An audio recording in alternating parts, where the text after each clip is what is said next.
Алматыда жан түршігерлік жол апатына кінәлі деп танылған Дархан Ахметжанов бүгінгі сот отырысында соңғы сөзін сөйледі.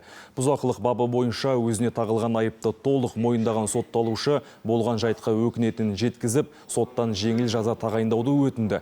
Өзін 3 баланың әкесі екенін айтқан Ахметжанов көз жасына ерік берді. Сондай-ақ қайғылы оқиғада қаза тапқандардың жақындарынан кешірім сұрады. Қаза болған адамдардың отбасынан кешірім сұрағым келеді. Аты қайырлы болсын.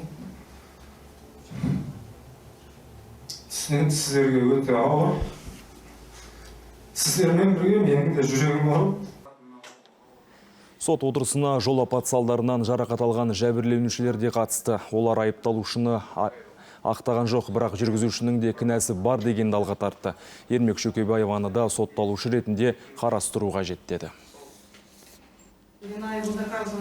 Сотталушының кінәсі дәлелденді, ол өзіне лайық жазаны алады деп сенем. Бірақ бұл автобус жүргізушісі сүттен ақ судан таза дегенді білдірмейді. 3 адамның өмірі қиылды, қаншам адам жарақат алды. Менің өзім 5 ай өтсе де әлі жұмысқа жарамсызбын. Ниетіміз ақша өндіру емес, бірақ Шөкебаеваны да бұл жағдайда кінәлі деп тану қажет. Жолаушылардың қауіпсіздігіне жүргізуші жауапты ғой.